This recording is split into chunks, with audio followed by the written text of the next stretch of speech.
Now bringing our 23rd year of service to the worldwide amateur radio community to a conclusion, we are This Week in Amateur Radio, your all-amateur radio and technology news magazine and bulletin service of the air. This is edition number 1236, with a release and air date of Saturday, November 5th, 2022. Please take the program to your air following the upcoming cue tone.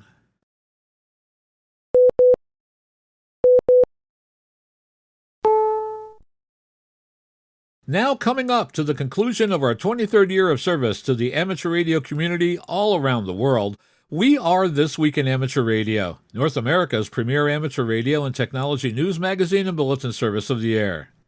Let's take a romp around the ether and jump into that tropospheric duct over there as we find out what the stories are for release around the Earth as we come to air with edition number 1236 of This Week in Amateur Radio.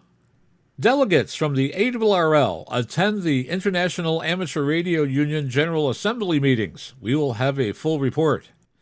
The Australian Communications and Media Authority proposes to move amateurs in Australia to a class-based licensing system.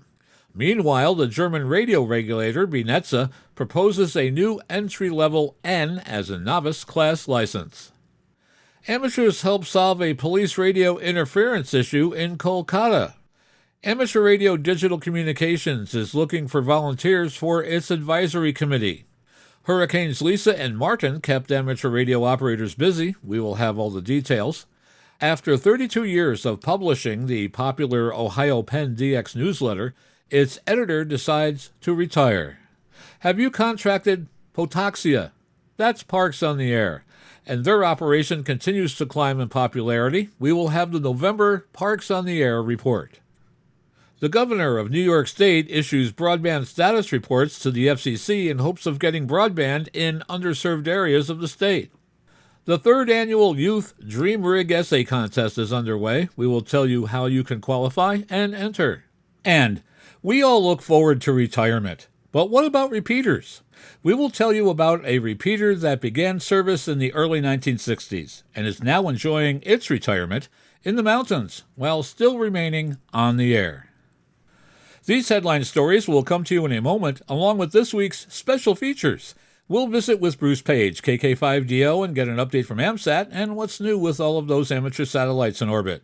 Our technology reporter, Leo Laporte, W6TWT, will talk about dark fiber and the cost of Internet access in the U.S. And he will answer the questions, what is the Internet phone book, the domain name service, and how do those dotted quad addresses work? Australia's own Onno Benschop, VK6FLAB, will explain his plan for distributed software-defined radio decoding, and will take a look at how your antenna system is basically out of sight and often out of mind. Our own amateur radio historian, Bill Continelli, W2XOY, returns with another edition of the Ancient Amateur Archives.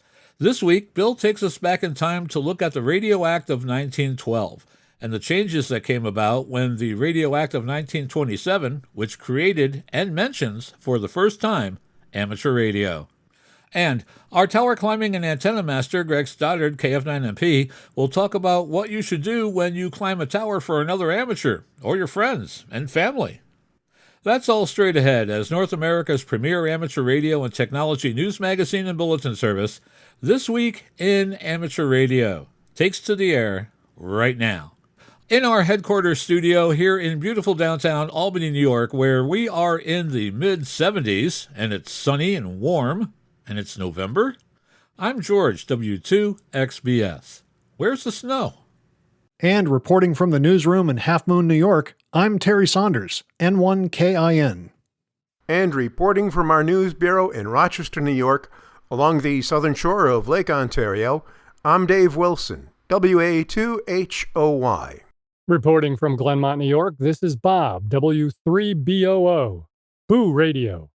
And reporting from the Catskill Mountains of upstate New York, where it's more like summer than it is autumn, I'm Don Hulick, K2ATJ. And reporting from our Troy, New York News Bureau after an almost perfect fall week, I'm Eric, KD2RJX. And back in Studio 1 of our Central Florida News Bureau, from my elongated vacation in upstate New York, I'm Fred, November Fox 2 Fox. And now with this week's lead story, here is Terry Saunders, N1KIN. Leading off our news this week, an ARRL delegation led by President Rick Roderick, K5UR, as head of the delegation, and including Chief Executive Officer Dave Minster, NA2AA, have attended the International Amateur Radio Union Region 2 General Assembly this week. This year's meeting concluded on Friday, November 4th, 2022. ARRL International Affairs Vice President Rod Stafford, W6ROD, is also participating, serving as the Area B Director for Region 2. With more details on this important meeting, we go to John Ross, KD8IDJ, who files this report from League headquarters.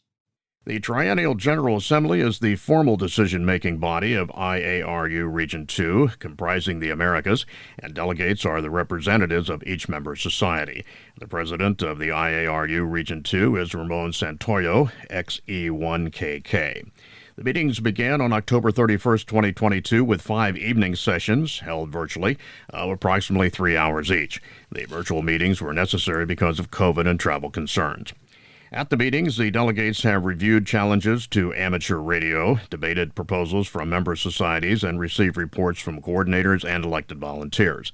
A selection will also be made for the host society of the next General Assembly in 2025. Having a virtual conference has allowed many of our societies with limited means to participate in the triennial governance process of IARU Region 2 for the first time, said IARU Region 2 Secretary George Gorsline, VE3YV K8HI.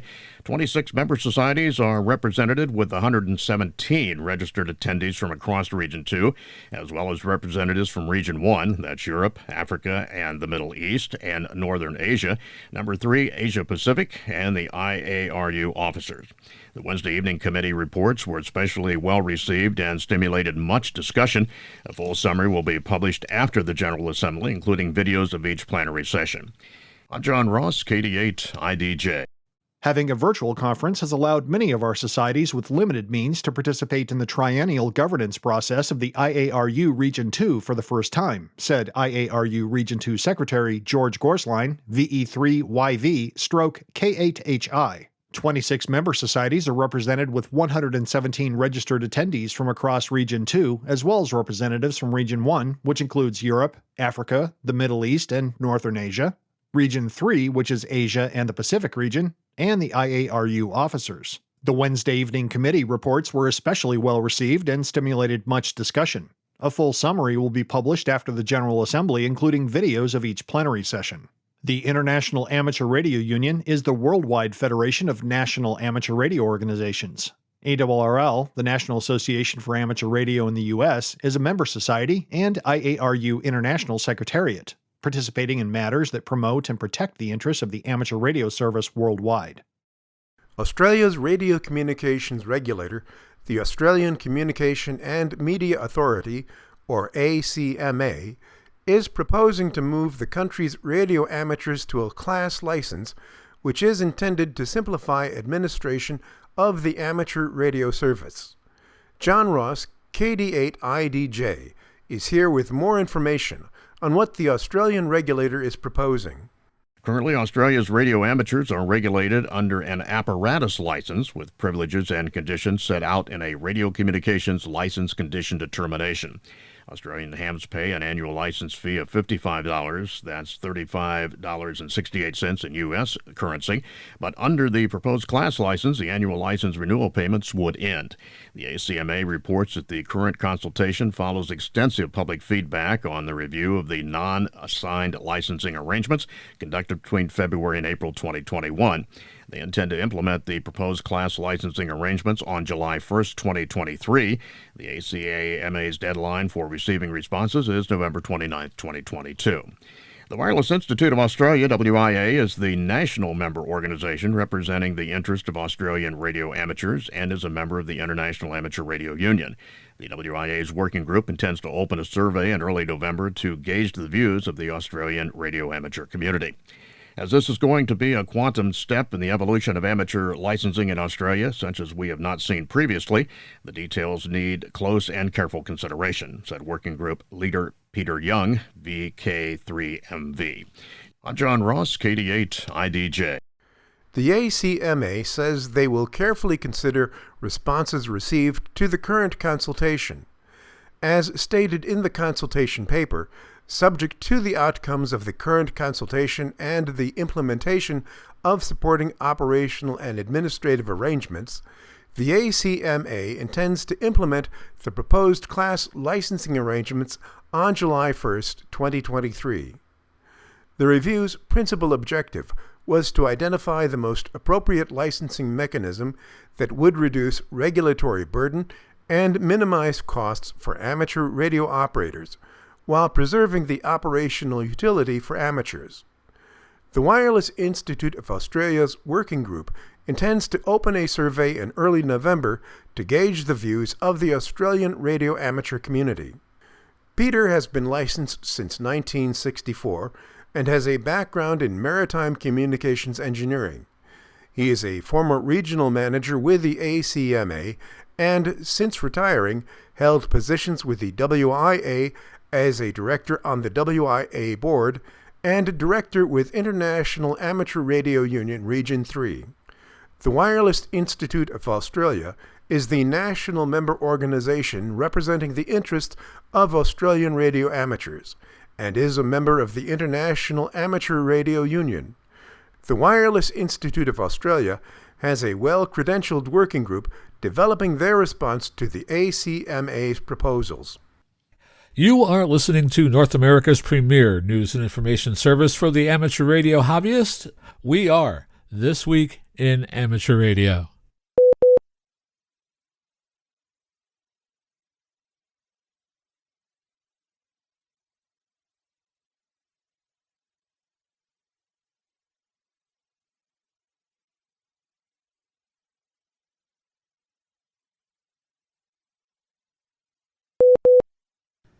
The Federal Communications Commission is reorganizing to better support the growing satellite industry by transforming the International Bureau into two entities, the Space Bureau and a standalone Office of International Affairs. According to the Commission, the separation of satellite policy from international policy acknowledges the role of satellite communications in advancing domestic communications policy and achieving U.S. broadband goals. In a press statement, FCC Chairman Jessica Rosenworcel shared that the agency has received applications for 64,000 new satellites, indicating just how much the sector is booming. It is true that the likes of SpaceX, Starlink, and even the top-tier carriers are ushering in a new era of satellite connectivity. As of last February, SpaceX, for instance, had around 2,000 satellites in its network, which plans to launch thousands more, potentially blanketing the planet in coverage. Currently, the FCC has granted SpaceX permission to launch up to 12,000 satellites. The satellite industry is growing at a record pace, said Rosenworcel, but here on the ground, our regulatory frameworks for licensing them have not kept up. We are seeing new commercial models, new players, and new technologies coming together to pioneer a wide range of new satellite services and space-based activities that need access to wireless airwaves. The reorganization, she continued, will ensure that the agency's resources are appropriately aligned to fulfill its statutory obligations, improve its coordination across the federal government, and support the 21st century satellite industry. The Commission licenses radio frequency uses by satellites and ensures that space systems reviewed by the agency have sufficient plans to mitigate orbital space debris under the authority of the Communications Act of 1934 as amended. By establishing a standalone Space Bureau, the agency aims to better fulfill its statutory obligations and elevate the significance of satellite programs and policy within the agency to a level that reflects the importance of the emerging space economy. While the Space Bureau will support advancing and improving space-based communications, the standalone Office of International Affairs will deal exclusively with matters of international communications regulation and licensing. Additionally, this structure emulates the successful models of offices such as the Office of Engineering and Technology and Office of General Counsel that allows for consistent expertise to be leveraged across all the bureaus with a nexus to international affairs, said the FCC.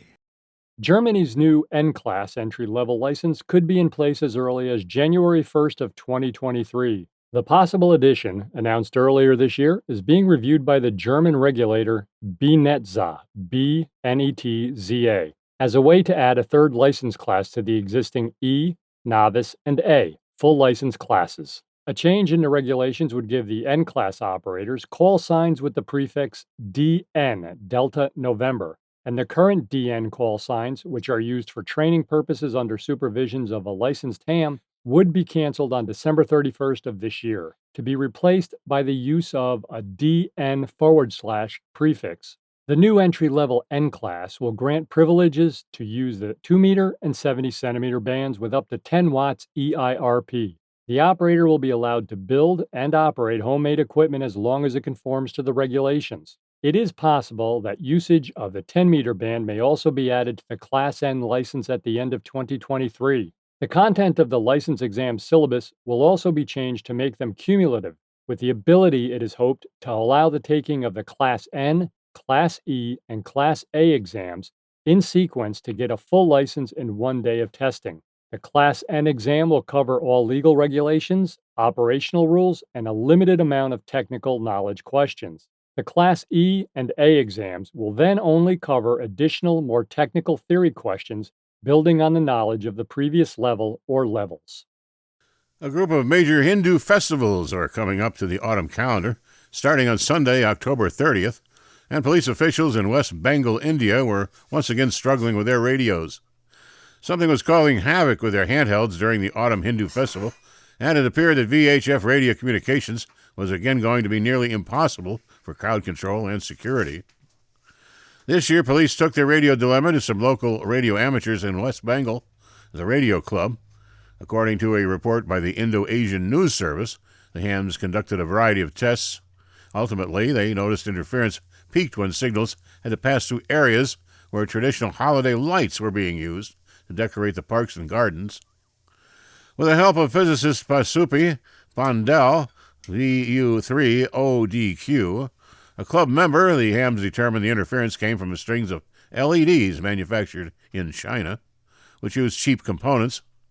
According to Deepak Chabrokti, VU3OKT, when they were illuminated, the LEDs emitted a noise on a frequency very close to the one the police radios were using. The hams recommended replacing the Chinese LEDs with the ones manufactured in India, which had different components, didn't seem to cause the same issue. According to Ambarish Nigd Biwash, VU2JFA, that seemed to solve the problem in time for the festival.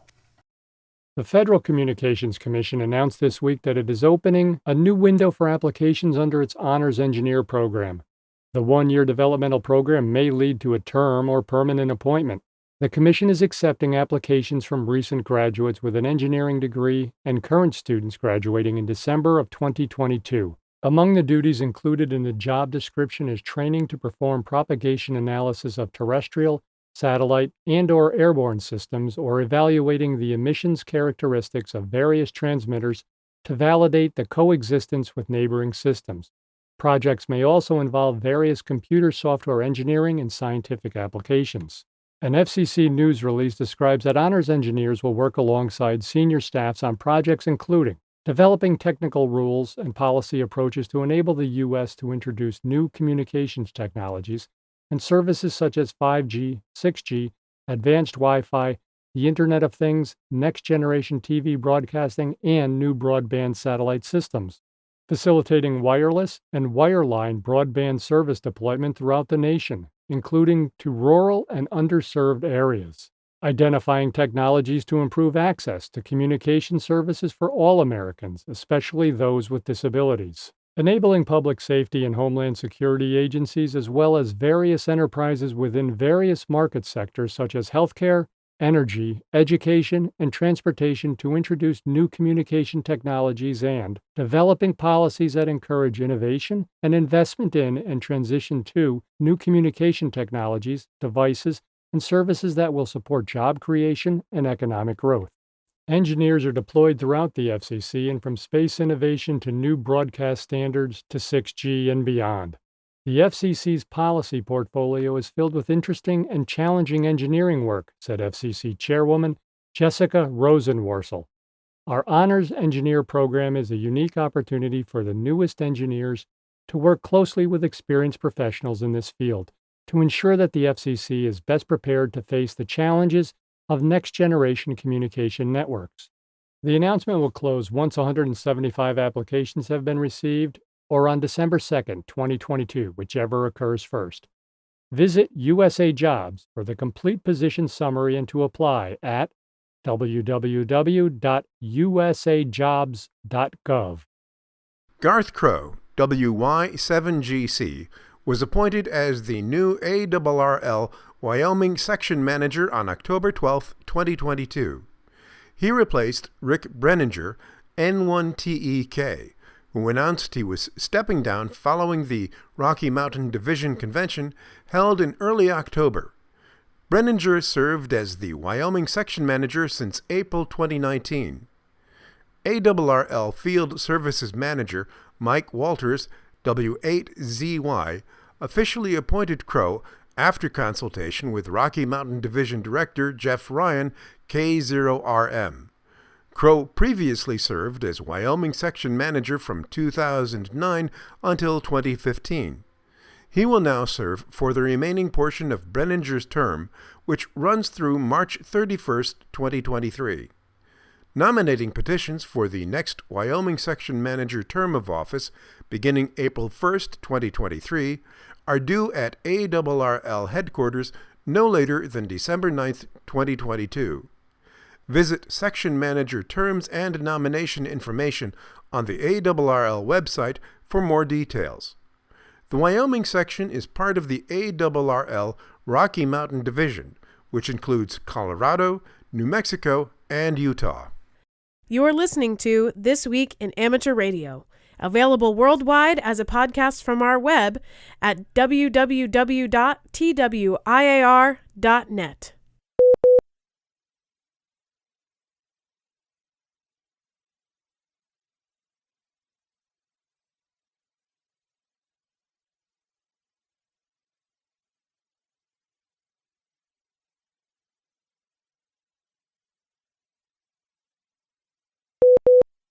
Amateur Radio Digital Communications, or ARDC, is looking for volunteers for its 2023 Grants Advisory Committee and Technical Advisory Committee. The Grants Advisory Committee reviews proposals submitted by organizations seeking ARDC grants. The committee usually meets twice a month for at least an hour, with additional time spent reviewing proposals and email correspondences that happen between meetings. The estimated time commitment from a volunteer on this committee is about 2 to 5 hours per week. The Technical Advisory Committee advises ARDC's staff and board on 44net technology, architecture, and policy.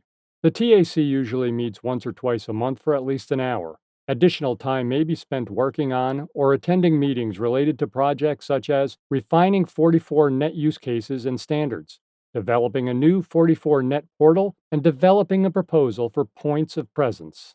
If you're interested in joining either committee, please send a resume and brief cover letter to contact@ardc.net by November 12, 2022. For more information on the Grants Advisory Committee, go to www.ampr.org/now-accepting-for-grants-advisory-committee. For more information on the Technical Advisory Committee, go to www.ampr.org/now-accepting-for-the-2023-technical-advisory-committee. Amateur radio operators were closely monitoring hurricane and weather nets as 2 tropical storms in the eastern and southwest Atlantic were upgraded to hurricane status late Wednesday, November 2nd, 2022. With more details on these storms, we go to John Ross, KD8IDJ, at League headquarters. Hurricane Lisa made landfall late Wednesday in the Central American nation of Belize, near Belize City, and the town of Dangria, with 60-mile-per-hour winds and heavy rain. The hurricane has now been downgraded to a tropical storm, but a state of emergency has been issued and remains in effect. Meanwhile, Hurricane Martin in the eastern Atlantic has also been downgraded to a tropical storm. The National Hurricane Center is predicting that Martin will become a large and powerful post-tropical cyclone by late Thursday, November 3rd, 2022. The Hurricane Watch Net was activated late Wednesday morning on 14.325 and later on 7.268 megahertz. The VoIP Hurricane Net was also activated, and as of early Thursday morning, both nets are in standby mode. I'm John Ross, KD8 IDJ. Amateur radio operators will continue to monitor the hurricane and weather nets to be ready if help is needed. Ted Mergliata, KV8NW, has retired from his role as the editor of the Ohio Penn DX News Bulletin. Mergliata has written the Internet publication for 32 years. He started on a local radio teletype bulletin board system and moved to a packet BBS, an online dial-up BBS voice and data system, before adding the Internet. After 32 years of publishing the free Ohio Penn DX Bulletin, Ted Mergliata, KB8NW, is calling it quits. Ted, the president of the Northern Ohio DX Association, has made his free resource available on the Internet and packet clusters around the world. He announced that the edition of the October 31st, 2022 was to be the last final bulletin. The bulletin's webmaster, John Pepe, K8YSE, said on the website that the archived issues of the bulletin will continue to be available on the EIDX network, papays.com. That's PAPAYS.com. John said that readers enjoyed it as an email or as list servers. He said that thousands of readers saw it on the website as well. What I found surprising is that people will not only read the current OPDX newsletter, but as they read back issues of the hundreds as well. What a great resource it has become and still will be. John encouraged people to email Ted and thank him for his years of the expedition reports, propagation updates, and other relevant information. The email address is kb8nw@arrl.net. The last 42 years has been fun, said Mergliata. He's retiring because of age and health considerations. I'm happy to say that the Ohio Penn DX News Bulletin has been totally free for all those years, with no ads, no games, no hyper-boasting, and no requests for donations, but there have been very few unsolicited donations. Thanks to those donors, said Mergliata. Mergliata wished all of his friends and supporters good luck and good DX. For additional information, visit the Ohio Penn DX News Bulletin website. With the past few months bringing great weather for outdoor activations, parks on the air QSOs have grown by a high percentage. Matt here, N3NWV, brings us the latest statistics. Hi everyone, I'm Matt, N3NWV, here with your October 2022 POTUS stats and news update. October included the fall Support Your Parks weekend event, and the stats show a big jump from last month. We had 15,781 activations by 2,808 activators from 5,483 parks. 47 DXCC entities were represented this month, and we reached a total of 706,846 QSOs, a month-over-month increase of 29%. Congratulations to all of our category leaders for October, and as always, a big thank you to everyone who participates in the POTA program. Speaking of participating, our Park a Day Bailey Sprott list hasn't changed notably this month. We still have 5 activators and 24 hunters on track for pressing the POTA button every day in 2022. Good luck to all now that we're down to the final 2 months of the year. The October 15th and 16th Support Your Parks weekend was a huge success, generating over 100,000 QSOs. Nearly 1,100 activators got to over 1,500 parks and worked over 15,000 hunters. All in all, 34 DXCC entities participated in the weekend one way or another. That wraps it up for this month. 7-3 and POTA on. Students from the Crop Protection Student Association at the University of Puerto Rico in Mayagüez participated in a communications practice session as part of the yearly Great Puerto Rico Shakeout Drill on October 20th, 2022. International Shakeout Day draws millions of people worldwide to participate in earthquake drills at work, school, or home. To tell us a little more about International Shakeout Day, we go to John Ross, KD8 IDJ, who files this report from League headquarters. ARRL Puerto Rico Section Assistant Manager Leda Rios, WP4RBK, presented a conference entitled Radio Services and the Great Shakeout, which provided service and hands-on activities about how to use different personal radio services in the event of an earthquake. Staff members and students learned about the amateur radio service and several other radio services as well. Participants had the opportunity to talk with several amateurs using simplex frequencies and repeaters. Many were interested in learning more about radio communications, and the event answered questions about how amateur radio can assist during emergencies when other means of communications fail. I'm John Ross, KD8 IDJ. The drill was attended by students and staff members. Information on how to obtain an amateur radio license and where to obtain radio equipment was also available. Produced by amateurs, for amateurs, and originating from Albany, New York, you're listening to This Week in Amateur Radio. Veterans Day is Friday, November 11th, 2022, and will feature many opportunities for amateur radio operators to celebrate and honor veterans throughout the holiday weekend.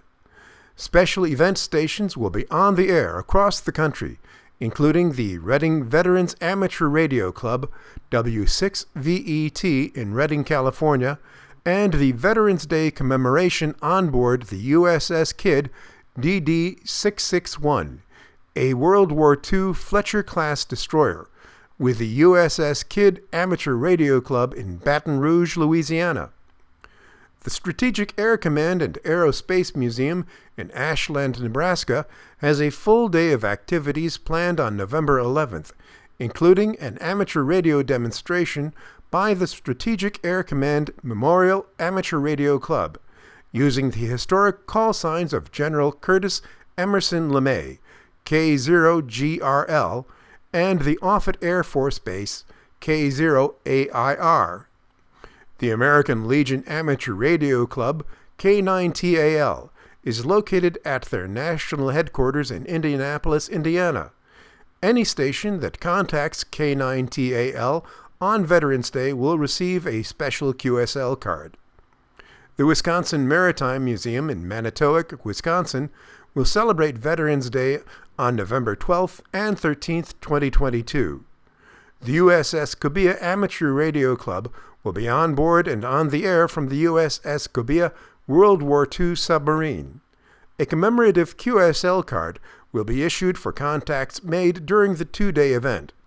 A complete list of special event stations, including Veterans Day stations, is available at www.arrl.org/special-event-stations.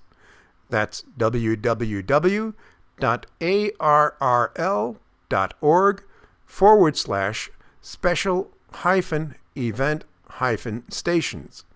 Use veterans in the keyword search. ARRL headquarters will be closed on Friday, November 11th in observance of Veterans Day. There won't be a W1AW bulletin or code practice transmissions on that day. ARRL headquarters will reopen on Monday, November 14th at 8 a.m. EST. You're listening to America's premier amateur radio news magazine of the air, This Week in Amateur Radio.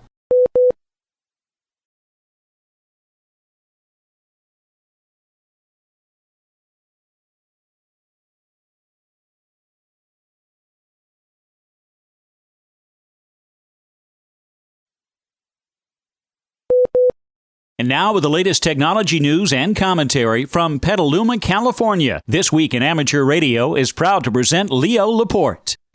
We had quite a drama last week because an electrical fire cut the fiber line between us and the outside world. It feels like we're living in an igloo in the great frozen north, but in fact we are in just Petaluma, Northern California, in the wine country. But the fiber line that connected our town with the big city, San Rafael, and Marin County, the big city, and from there on to the bigger city, and I'm sure the rest of the world, got an electrical fire, and that's it. I didn't know, but that's a lot of fiber. 216 strands of fiber between us and San Rafael. That's a lot of fiber. That's enough bandwidth to probably serve the whole world. I don't know why there's so much fiber. Actually, we're kind of all benefiting from the big bubble of 1999, believe it or not. There's a arm of economic theory about booms and busts. And we had one, of course, the great internet bust of 1999-2000. There was a lot of crazy investment in the internet. Remember that? Pets.com and in hindsight, probably a lot of those businesses would be doing fine today, but maybe they were too early or whatever. When you get a what was it? The chairman of the Fed called it irrational exuberance. People overinvest and the values skyrocket. Nothing like anything that's going on today, but but it all went crash in 2000. But we benefit from that because in the late 90s, huge amounts of the money that was taken from investors went to building infrastructure, and particularly fiber optics. And so there's a huge amount of fiber optic, high-speed glass. This is a glass cable that carries so much more data than the copper cables that we've kind of been used to. And because everybody was making the assumption, the irrationally exuberant assumption that the internet was going to transform the world, they put in a lot of fiber optic cable. If you look at the Wikipedia article for optical fiber, you'll see a fiber crew installing a 432 count, twice as big, cable underneath the streets of Midtown Manhattan. And it doesn't look much bigger, frankly. It's not a big, giant thing. It doesn't look much bigger than, a cable, just a regular cable. But, man, that's a lot of bandwidth. A lot of it is what we call dark fiber. That is, it's not turned on. It's not lit up. And so that means we have all this capacity underground that isn't even used yet, but was put there in the exuberant 90s when we had lots of cash to do that. That's good news. We're going to benefit from that. It raises the interesting question, though, and Ars Technica had a great piece on that this week. Does it make sense, these bandwidth caps that the cable companies and the internet service providers insist they have to put in place because we'll just use way too much bandwidth if they don't? Well, there's a lot of evidence that, in fact, that is not the case. That, in fact, bandwidth is pretty much free. And there's really no excuse except greed for companies to put bandwidth caps on your internet use. It's just a chance to make more money on it. Here's the reasoning. Because most internet service providers have what we call peering arrangements with other internet service providers. They all have to interconnect or we wouldn't be able to see Netflix, right? Because that's coming from a different internet service provider to our internet service provider. But they have arrangements, peering arrangements that say, hey, look, you take our data for free, we'll take your data for free. That means the actual bits that you're getting don't cost the cable company hardly anything. In most cases, they're free. They're free bits. Oh, but we have to build infrastructure, they say. That's true. That's true. You have to invest, capital investment. That can add up, but you do it once. And you can have a lot of capacity, as we know from this dark fiber. Once you've installed on that, you got all that capacity in there, you can just keep pumping more data into it without any cost at all. And so there's good evidence that bandwidth is essentially, an incremental, very small incremental cost to all that bandwidth they're using. And I think this is important. It's hard to understand because we think of bandwidth, we think of bits as maybe like, pork bellies or soybeans, like a thing that costs money. But in a way, but it doesn't. It doesn't. And really what's going on, I think, is greed. And that kind of explains why in many parts of the world they have better and faster and lower cost internet than we do, we who invented it. Now, the good news is most ISPs are kind of they don't want to acknowledge it, but they're acknowledging it by removing and raising bandwidth caps. Comcast just raised its bandwidth cap. A number of internet service providers are eliminating the bandwidth caps. So when your cable company starts talking about bandwidth hogs and saying you're using too much, you're watching Netflix all night, or when your internet service starts to degrade because everybody in the neighborhood's watching too much Netflix, you should go to them and say, look, dudes, you're making a lot of money. Let's improve our bandwidth. What do you say? It's bad. We have a couple of Australians in here. It's terrible in Australia, isn't it? You've got partly because it was government run, and then they turned over Telstra and these other companies to private industry, and you never got the investment that you really needed to have good bandwidth. And if we think we have bad bandwidth caps in the States, it's worse in other countries, Australia and Canada. But then you look at Scandinavia, where they're paying ridiculously $20 a month for gigabit internet. And you go, why? How come? Why? How come? Isn't that the same bits? Yeah, it's the same bits.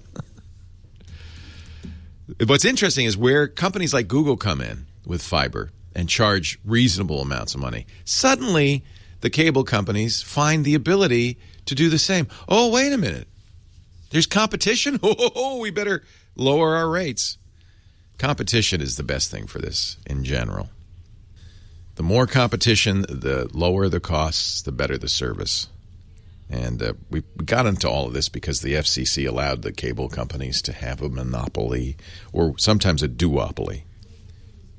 It's going to get better. Better get better because, frankly, that's what powers the economy these days, isn't it? Anyway, all of which is to say our fiber optic was repaired. They spliced 216 individual threads of glass. That was hard.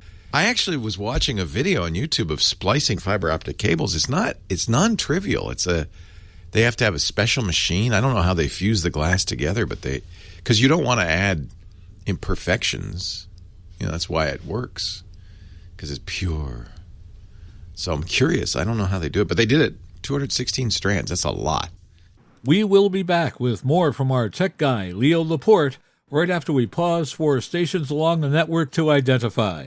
You're listening to This Week in Amateur Radio.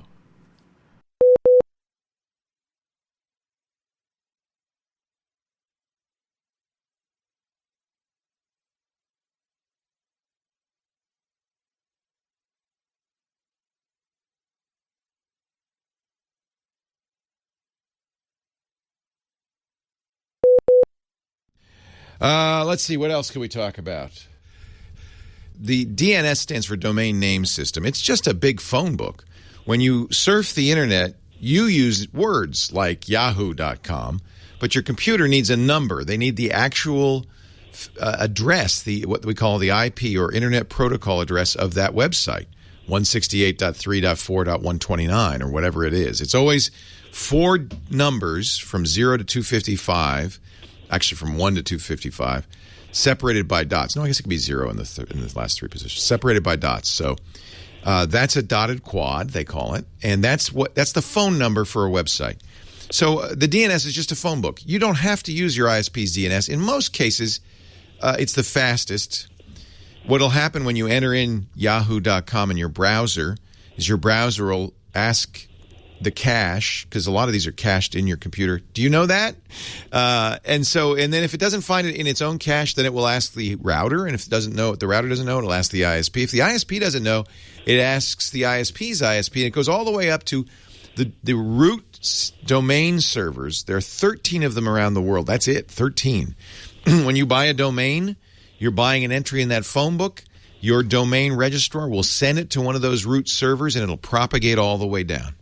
And that's why it sometimes takes some time to propagate throughout the system so that everybody knows your address and your phone number. So can you use somebody else's? You can. You can use Google's. You can use, there's a company I like called OpenDNS at opendns.com that offers their domain name servers. It's not necessarily better or worse. Some ISPs will attempt to use DNS to get ads into your system. So if you, for instance, and OpenDNS will do this too, enter, instead of typing Yahoo, you type YHAH00 by accident, and there's no address, nothing at that address, it will pop up, instead of the normal thing, which is there's nothing at this address, it'll pop up, here's some other things you might be interested in, which is an ad. And there are other things ISPs might do of a somewhat nefarious nature if you're using their domain name server. But they can do it to you anyway, by the way, because you're going through them no matter what. So what I would suggest is using the fastest domain name server you can. Usually that is your ISPs. But there are DNS testers that you can run. My friend Steve Gibson, we mentioned him earlier, has written one that will go out. It's called the DNS, let's see, what is it called? The DNS, I can't remember, benchmark or something like that. And it'll go out and it will go test a bunch of public DNSs. Remember, it has to be a public one so you can use it. And see which one's the fastest. Yeah, if you Google DNS benchmark, you'll find it at grc.com. So you can run this. It's a Windows program. You run it, and it will go through them all, and it takes a little while because it's querying them, and then it ranks them and tells you who the fastest is. If speed is the issue, now here's the issue: if the domain name server is flaky or unreliable or slow, that slows down everything because you enter yahoo.com, and now you have to wait till you get the lookups done, and then you can go there. And so a bad DNS server can be a problem.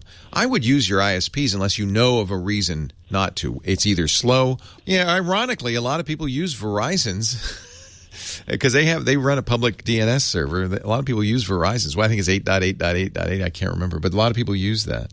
So if you wanted 8.8.8 is Google, right? Yeah. What's Verizon? It's similar. Anyway, I would just use the one.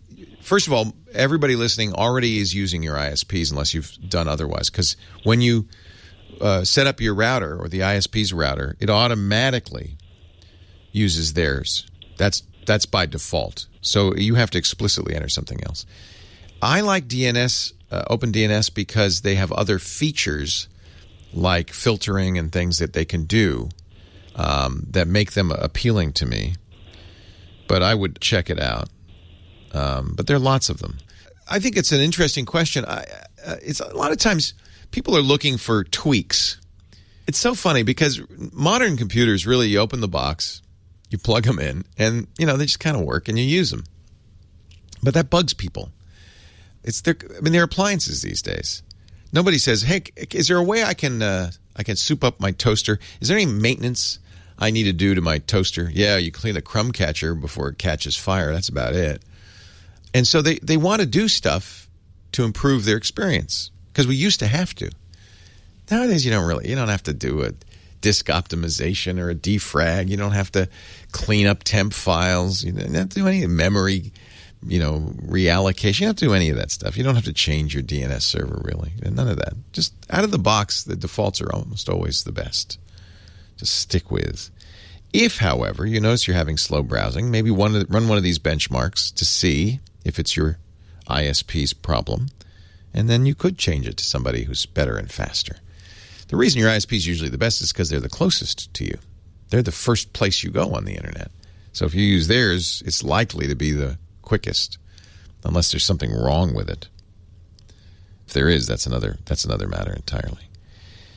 We like to do things like clean up our registry, and usually that's a mistake. Usually, treat your computer as an appliance, and that's one of the reasons I really love the Chromebook and the tablets, the iPad. They're just set it and forget it. They are totally appliances. You don't have to think about anything. Anyway, I'm glad you were here, and I'm here, and I'll be here next week, and I hope you'll come by and bring your friends too as we talk high tech. Leo Laporte, the tech guy. Are you ready for another trip into amateur radio history? I'm Bill Continelli, W2XOY, and I'll be back in a moment with another edition of the Ancient Amateur Archives, here on This Week in Amateur Radio.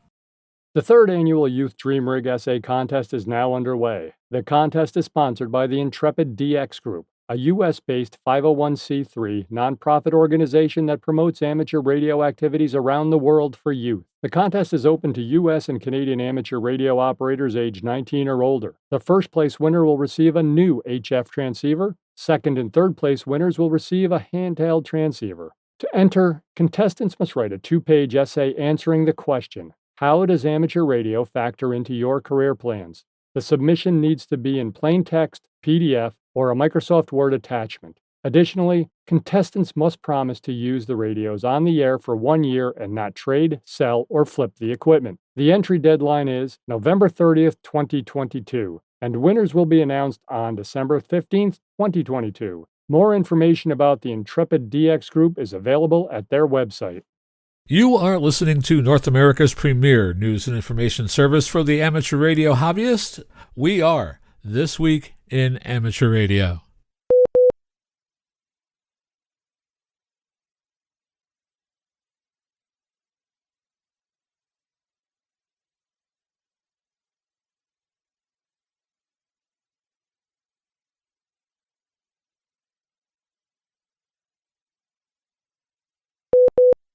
And now, with this week's edition of the Ancient Amateur Archives, here's Bill Continelli, W2XOY. The Radio Act of 1912 was hopelessly obsolete by the early 1920s. Conceived in an era of long and medium-wave spark telegraphy, the Act was totally inadequate when it came to broadcasting and the shortwaves. The Department of Commerce gamely tried to stretch the Act to meet the new requirements. The 1922 and 1924 regulations that banned broadcasting by amateurs set up the broadcast band and carved out the 160, 80, 40, 20, and 5-meter bands were really nothing more than gentlemen's agreements, valid as long as they weren't challenged. For a time they worked. Amateurs enthusiastically settled in on their new bands and began working the world, while the number of broadcasters in the new 550 to 1500 kilocycle region jumped from 30 to almost 600 in just 3 years. Technical advances had not kept up with this growth, however, and there were problems. Crystal control of transmitters was still a couple of years away, and the unstable broadcasting stations drifted from their assigned frequencies, sometimes to the point of interfering with adjacent channels. Even stations off frequency by 400 to 600 cycles could cause ear-splitting heterodynes. Most receivers of the 1920s were either regenerative or TRF, tuned radio frequency, which were good on sensitivity and poor on selectivity. As a result, the 1920s broadcast band was saturated with only 600 stations. Compare that to today's medium wave, where tight frequency control of 20 cycles coupled with directional antennas and selective superheterodyne receivers allows over 4,000 stations to occupy the AM broadcast band without undue interference.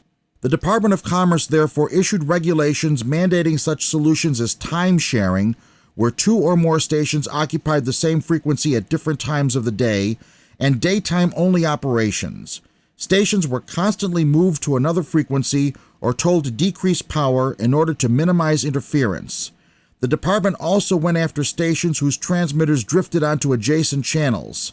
An interesting example of this was the Los Angeles station of Sister Amy Semple McPherson, an evangelist who was the leader of the International Church of the Foursquare Gospel. Her station was notorious for drifting up and down the broadcast band. When the federal radio inspectors tried to keep her on frequency, she imperiously wrote to Secretary Hoover, demanding that his minions of Satan stay away from her transmitter. The Almighty would choose her wavelength, she wrote, not the Department of Commerce. Many of the stations that had been told to move, told to reduce power, or share their frequency did what any patriotic American would do: hire a lawyer. Once the legal bloodhounds began digging, certain things came to light. Article 1, Section 8 of the Constitution allows the federal government to regulate interstate commerce. Furthermore, it is an accepted fact that a federal agency cannot issue any regulations unless it was given the power to do so by Congress. Thus, the lawyers for the disgruntled stations challenged the Secretary's regulations on 2 fronts. First, that the Radio Act of 1912 gave the department no authority to regulate broadcasting stations, and second, that since many stations could not be heard across state lines, there was no interstate commerce and therefore no federal jurisdiction. This is the argument used by Radio Free Berkeley and other low-power pirate stations. The day of reckoning arrived in 1926 when an Illinois district court held that there was no federal law to permit the Secretary of Commerce to assign broadcasting licenses or frequencies. The Attorney General admitted that the federal government had no control over radio except what was specifically authorized in the 1912 Act. Pandemonium broke out. Stations, liberated from all federal control, upped their power, jumped frequency, and/or began full-time operations on daytime or shared-time frequencies. Smaller stations were jammed off the air. Unlicensed transmitters appeared out of nowhere, dropped down on any convenient or inconvenient frequency, and began broadcasting. Anarchy was king. Amateurs, of course, could have legally joined in this RF orgy. There was nothing preventing them from getting back to broadcasting, moving to new frequencies, exceeding the 1 kilowatt limit, or anything else they desired. To their credit, they did nothing of the sort. One reason was the immense respect they felt for Secretary Hoover, a man who over and over publicly supported amateur radio in any way possible. They would abide by their gentleman's agreement with him. The other reason was common sense. They knew that Congress would soon rectify the problem by passing appropriate legislation. The broadcasters were big boys with a lot of money, powerful corporate backers, and 6 million listeners. They could afford to violate the spirit of the law and get away with it. Amateurs did not have this luxury. They realized that any violations of the 1922 and 1924 agreements, even if they were legally unenforceable, would cost them dearly in political support. So while the 550 to 1500 kilocycle segment was a free-for-all, the amateur bands were disciplined and orderly as hams mastered the art of crystal control and improved their operating skills. Incidentally, one area where these skills were honed was expeditions. From the Arctic to the Antarctic, from Macmillan to Byrd, amateurs provided the necessary communications of almost every major explorer. Also, in the area of emergencies, amateurs provided communications during snow and ice storms, hurricanes, earthquakes, and floods. The federal government quickly moved to end the chaotic mess on the broadcast band. The Radio Act of 1927 was approved on February 23rd.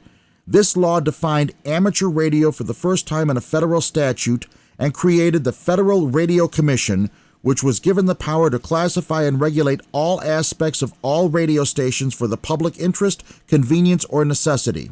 Criminal penalties were written into the 1927 Act for violations of the Act or any regulation thereunder. The commission immediately went to work. Minions of Satan got Sister Amy's station back on frequency and shut down the transmitter of KFKB, the station of Dr. John Brinkley, graduate of the Eclectic Medical School and proponent of prostate operations and, get this, goat gland transplants to cure all medical ills. Patients by the thousands listened to KFKB's broadcasts and flocked to Kansas to have the operations, picking out their goat from the pens next to the hospital as they went in. Do you think I could make this up? Unfortunately, after the commission shut him down, Dr. Brinkley went to Mexico by the Texas border, set up a 150,000-watt station, and continued his fraudulent operations. In regards to amateur radio, the commission, in effect, kept the status quo for the 15,000 hams. All agreements and regulations enacted by the Department of Commerce were maintained and incorporated into current regulations. The only change that hams noticed was the addition of a prefix on their calls. Thus, 1AW became W1AW, 1JS became W1JS, etc. However, the existence of a sympathetic commission and friendly regulations wasn't enough. Radio was truly international and, as a result, an International Radio Telegraph Conference was scheduled in Washington, D.C. for October 4th, 1927. Word was filtering out of Europe and the Far East that many governments were anti-amateur radio. How would our hobby fare at this conference? Join us the next time as the Ancient Amateur Archives has the answers. You are listening to This Week in Amateur Radio, available as a podcast at our website, www.twiar.net, and streamed worldwide via Spotify and iHeartMedia.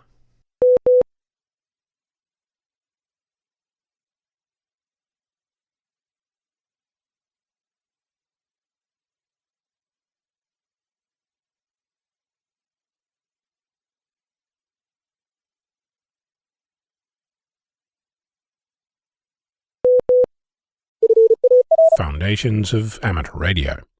Yesterday, I finally discovered the missing piece of information that will allow me to create a project that I've, if not outright spoken about, at least hinted at. In an ideal world, by now, I'd have built a proof of concept and would be telling you that I've published a GitHub repository under my call sign for you to explore, if wishing made it so. Unfortunately, currently, sitting at a keyboard for anything longer than 10 minutes or so makes it nigh on impossible to stand up. So you'll have to make do with hand-waving and gesticulation, rather than actual code. But for now, that's all I have. Consider this a design specification, if you're so inclined. So, big idea. Imagine that you have a device that can listen to radio frequencies. This device is connected to a network, and it shares the data to any number of different listeners, which might each do something different with the information. If you were to do this in the way we watch YouTube or listen to streaming audio, each listener would get their own unique copy of the data. If you have 10 listeners, you'd have 10 streams crossing your network, even if everyone was enjoying the exact same video or audio at the exact same time. Instead, I want the data coming from the device to have only one stream on the network, and for as many different listeners or clients to access it as required, at the same time. Let's get specific here for a moment. I'm talking about using a software-defined radio. Could be a $25 RTL dongle, could be any SDR that is tuned to part of the spectrum, let's say the entire 40-meter band, and sends that radio information digitally onto the network. This network could be your local network, or it could theoretically be the internet. For now, let's just put it out on our own network. So, you have a copy of the entire 40-meter band streaming across your network. Great. Now what? Well, imagine that you want to decode RTTY on 7.040. You fire up your decoder, point it at the network stream and decode RTTY. Then you want to decode a whisper signal at 7.0386. You fire up your whisper decoder, point it at the network stream and decode whisper. Then you want to decode FT8 on 7.056. Same deal, fire up your decoder, point it at the network stream and decode FT8. Now you want to compare two different RTTY decoders. Fire them both up, point them both at the same stream, decode both, simultaneously. Of course, you could do this with CW signals, with SSB signals, with any decoder you have lying around. Olivia, Hillschreiber, AM, Packet, whatever. All these decoders could be running independently but together on the same band. You could add a tool that shows a waterfall display of the same data on a web page, or play some of the decoded data to your headphones, or record it to disk, or do spectral analysis, all at the same time. The information that you're processing is on the network once. You don't have to flood your network with multiple copies of the 40-meter band. The only limit is how much CPU power you can throw at this, and, to be frank, most computers on the globe today spend much of their time waiting for you to do something. So, processing a bit of data like this is not going to tax anything built in the past 20 years or so. The missing ingredient for this was a Linux tool called Netcat, or NC. It allows us to distribute the information across the network using a technique called broadcasting. So, RTL dongle, data extracted by a tool called RTL_SDR, distributed across the network using Netcat, and used by as many clients as you can think of. The proof of concept I'm working on uses Docker to build a bunch of different containers, or clients if you like, that each can do a different task with the same stream. When I've got something to show and tell, you'll find it, predictably, on my GitHub page. Oh, and if you want to run the same thing for, say, the 80-meter band, you can. Now you have two network streams, one for 40 meters, one for 80 meters, and as many decoders on your network as you have CPU cycles to play with. If all this sounds like magic, you've seen nothing yet. Previously, I've spoken about the dynamic nature of your station. Even if, from day-to-day use, nothing changes, things around you are always in flux. Propagation changes, power fluctuates, and the environment in which your antenna operates is dynamic. Mobile stations even more so. A few days ago we had a gale come through, strong enough to do some major damage. Rip off some roofs, break some trees, cause flooding, cause power outages, plummeting temperatures, the first of the winter storms. Obviously, checking out your antenna after such an event is expected. Better still, stowing your gear before the event is even better. Such extreme weather events are an obvious trigger to attending to antenna health and well-being, not to mention maintenance and repair. The thing is, it's not the only time you should check out your antenna. Every day it's subject to change. The sun rises in the east, follows its path along the sky, and eventually sets in the west. The temperature and humidity change throughout the day and continue to change through the night, and the next day it starts all over again. Peppered with sun, rain, snow, salt, corrosion, expansion and contraction, your faithful antenna sits there, ready for you to get on air and make noise. Until one day it isn't. You could just wait until it falls down, dies, perhaps becomes a hazard to anyone within gravity range, not to mention destroy your radio when you key it up. Or you could check your antenna regularly and look after it. Inspect and test it regularly. Run your analyzer across it every couple of months. You know the drill. Most antennas are out of sight for most of their life, but they should never be out of mind.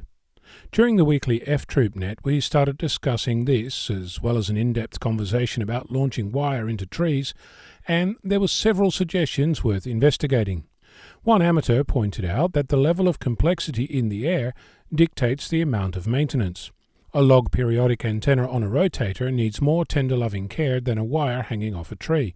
Another suggested that you should regularly check the tower supports. Technically the mast supports. A tower is self-standing and a mast is not. The best way to remember that is the Eiffel Tower doesn't have any guy wires. Before a storm, if you have warning, you should check the supports, wind down anything that goes up and down, and you should think about how you're going to earth the coax. I've previously covered the weirdness that lightning and charge represents, even at a distance, so don't wait until it's overhead. There were suggestions of using spark plugs and mason jars, but I've got no supporting evidence either way. My geek background is skeptical, but I'm open to learning more. I've seen installations where a coax switch is used, where the antenna is switched to a shortened socket, so the inner and outer braid of the coax are connected to each other. One amateur suggested that an antenna tuner is cheaper than a radio, and that if you leave it in place during a storm, blowing that up is cheaper than blowing up a radio. But your mileage may vary. Also, if you have spare cash to burn, I'm happy to take your donation and relieve you of that fire hazard. It's interesting in and of itself that antenna maintenance is often discussed in terms of extremes, lightning, storm, wind, ice, etc., and less so in terms of regular maintenance. Finally, if you're only using a temporary antenna, you're not exempt from this. You're actually likely to have more failure, since the act of erecting and lowering the antenna is likely to cause more wear and tear. The antenna is the final part of the transmission chain, and it should be treated with the same respect as the power supply at the other end. I'm Ono, Victor Kilo 6, Foxtrot Lima Alpha Bravo. We pause for stations along the network to identify. We are This Week in Amateur Radio, available as a stream to your favorite digital device on Spotify, TuneIn.com, Overcast, iHeartMedia, and wherever you download your podcasts.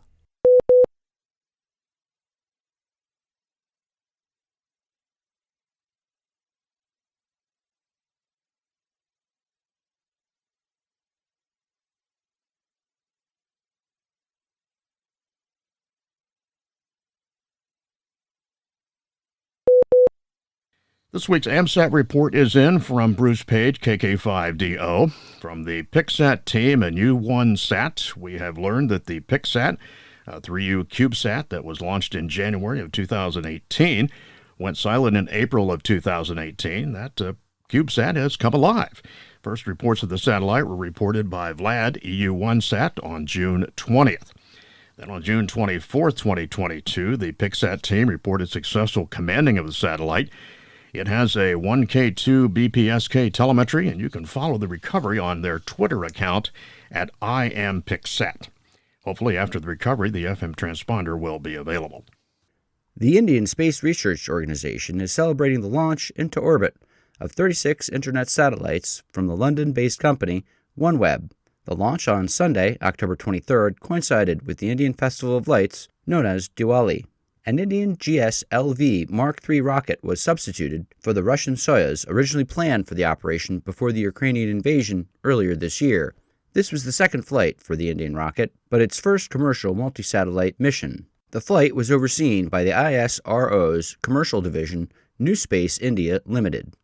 According to the BBC report, the latest launches mean that OneWeb, which is partly owned by the British government, is almost three-quarters of the way to having its first-generation satellite constellation achieve global coverage. The rollout is expected to be completed by the middle of 2023. It is time for the weekly propagation forecast report brought to us each week by Tad Cook, K7RA, in Seattle, Washington, who reports this week that solar activity perked up. The average daily sunspot number rose from 58.4 to 70.3, and solar flux averages increased from 113.3 to 129.9. Tad says that there are still problems with the Fredericksburg magnetometer, so Tad did his own rough estimates of middle latitude numbers this week. The planetary A-index average went from 19.4 to 13.7, and middle latitude estimated numbers changed from 9.1 to 12.6. So looking ahead, the solar prediction shows the highest values over the next week, starting with 135, 130, 135, 130, and 135 again on November 5th through the 9th. It'll be 115 on November 10th through the 12th, 112 on November 13th and 14th, 110 on November 15th, and then 108 on November 16th through the 18th. Taking a look now at the predicted planetary A-index, it will be 20, 15, and 8 on November 5th through the 7th, 5 on November 8th and 9th, 18, 18, and 15 on November 10th through the 12th, 5 on November 13th through the 17th, and then 25, 15, and 8 on November 18th through the 20th. Just ahead in Radio Sport this week for November 3rd and 4th, it's the Walk for the Bacon QRP contest. That is CW. On November 5th, the IPARC contest, CW as well. November 5th through the 7th, the ARRL Sweepstakes contest, that's CW. The IPARC contest, single sideband, that's phone. On November 6th, the High Speed Club CW contest, that's CW. On November 7th, the RSGB 80-meter Autumn Series data, that's digital, of course. On November 8th, a couple of sessions, the Worldwide Sideband Activity Contest phone and the ARS Spartan Club, that's CW. On November 9th, the VHF-UHF FT8 Activity Contest, FT8 there. And on November 10th, the EACW meeting. That, of course, is CW. And some upcoming section, state, and division conventions. November 5th and 6th, it's the Stone Mountain Hamfest hosting the ARRL Georgia Convention. That's in Lawrenceville, Georgia. On November 12th, the Montgomery ARC Hamfest hosting the ARRL Alabama State Convention. That's in Montgomery, Alabama. Also on November 12th, the Rock Hill Hamfest hosting the ARRL South Carolina Section Convention. That's in Rock Hill, South Carolina. And on December 9th and 10th, the Tampa Bay Hamfest hosting the ARRL West Central Florida Section Convention. That's in Plant City, Florida. According to the Reuters news service, a tropical cyclone delivered deadly flooding and landslides in the Philippines in late October, as dozens died and thousands of others sought shelter. Romy Isidro, DU1 SMQ, chairman of the National Traffic System in the Philippines, said that Ham Radio Emergency Operations, or HERO, began monitoring emergency frequencies and awaiting further instructions. Romy said that reports from cities and provinces indicated that much of the traffic over emergency frequencies were from the various localities where flooding, commercial electricity, impassable roads, destroyed bridges, and requests for ambulance aid. When a wall collapsed, an amateur radio operator in central Luzon, in Region 3, volunteered to relay word of that to the nearest disaster risk reduction office, which was already monitoring the emergency frequency. Romy said, however, that for the most part, casualties and fatalities were reported in very poor regions of the Philippines, where the lack of HF radios can complicate emergency communication. Offers of aid to the hardest-hit provinces came from the United States, China, Japan, and Australia. Most of you will have experienced RF interference problems of one sort or another over the years. Many will have noticed that the incidence and intensity has increased. In this world of advanced digital technology and increasing wireless connectivity, the probability of interference is high and increasing rapidly. This is giving rise to an ever-increasing pollution of the radio spectrum, which is threatening all wireless communication. To counter these problems, we need to make the relevant authorities aware by taking measurements and surveying any available documents and reports. With this in mind, the Radio Society of Great Britain is looking for volunteers who can help with this work. The RSGB EMC Committee has 4 main functions: to give members personal advice when EMC issues arise, to help prepare online leaflets and advice on EMC matters to help members, to keep an eye on emerging technologies, and to investigate any potential threat to the amateur bands. Once a problem is identified, tests can be carried out to ascertain the severity of the problem, and the less visible but equally important task of lobbying the regulators and influencing the standards bodies to ensure the views of radio spectrum users are factored in at an early age. With this growing amount of work, the RSGB is seeking volunteers from within the membership to assist the EMC committee in its work. It currently meets formally bi-monthly online, and the level of commitment outside of formal meetings can be as much or as little as suits you. Deep technical knowledge or experience of EMC work is not necessary, but ideally candidates should have a good understanding of radio. If you would like to help, please send an email of interest to emc.chairman@rsgb.org.uk. In preparation for the 3Y0J expedition on Bouvet Island in early 2023, the team has announced the addition of pilots. According to the Ohio Penn DX newsletter, these hams provide a critical role as intermediaries between the DXpedition team and the DX chasers. They'll be keeping an eye on propagation in their designated parts of the world to help facilitate contacts. The chief pilot and pilot for Europe is Morton, LA3MHA. North America's East Coast will be covered by Steve, N2AJ. The West Coast of North America will have Rich, KE1B, as pilot. South America's pilot will be CISO, HK3W.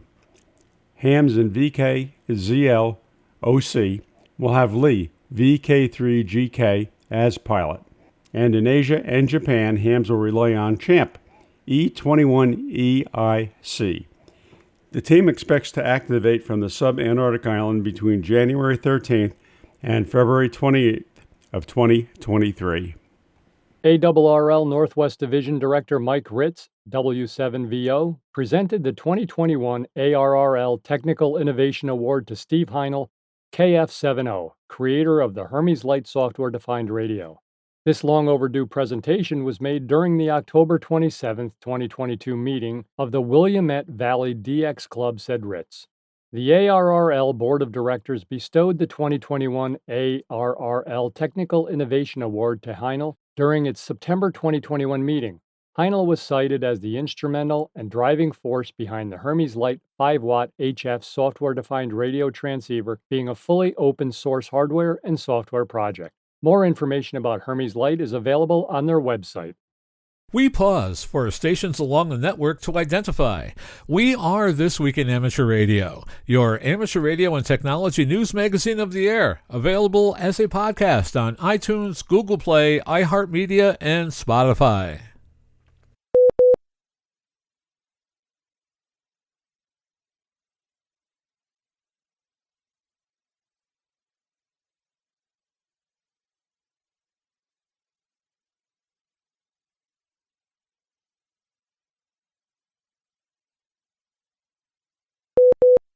In an effort to ensure all homes have access to high-speed internet, New York State Governor Kathy Hochul announced Monday that the process of getting all addresses in the nation access to broadband internet has begun. The federal challenge process helps to better locate areas unserved or underserved by broadband and will help to ensure that high-speed internet is available everywhere. Affordable, reliable broadband is an absolute necessity for accessing work, education, and important government services, and we can no longer afford to treat it like a luxury.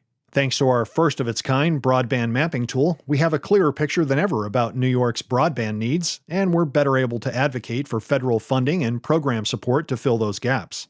My administration remains committed to ensuring that families and businesses are well connected to broadband, and I look forward to continued partnership with local, state, and federal authorities to make high-speed internet available to all New Yorkers, Hochul said. The state sent more than 31,000 addresses that cannot access broadband or have intermittent access. Broadband funding will be given to states in late 2023 based on the number of unserved or underserved homes and businesses in each state. Thanks to New York's broadband map, which was launched in 2021 and contained detailed information on the state's broadband infrastructure, the need for broadband internet was brought to light. Before the creation of the program, New York relied in part on federal data, which required providers to deliver service to only one address in a designated area, and that entire area would be considered served. This program will give more detailed information per household rather than just an area. So now if only one home in an area is receiving internet, the state will know that the area is not fully receiving broadband internet. Hochul's goal is to ensure every address in the United States has broadband internet access. And now, with his segment on tower climbing and antenna safety, here is Arizona's own Greg Stoddard, KF9MP. If you've gotten the reputation for doing climbing work for hams, sooner or later the word gets out and you become everyone's friend. Some of your friends may have real need of your services on their towers and even on their roofs. Sometimes pleas for antenna help are hard to say no to. Here's how I handle those situations. If you're doing work for a close relative, do all the install work yourself and only use quality parts and install them to be bomb-proof so a return trip won't be necessary. But for upgrades or severe weather repairs, I use an approach similar to this.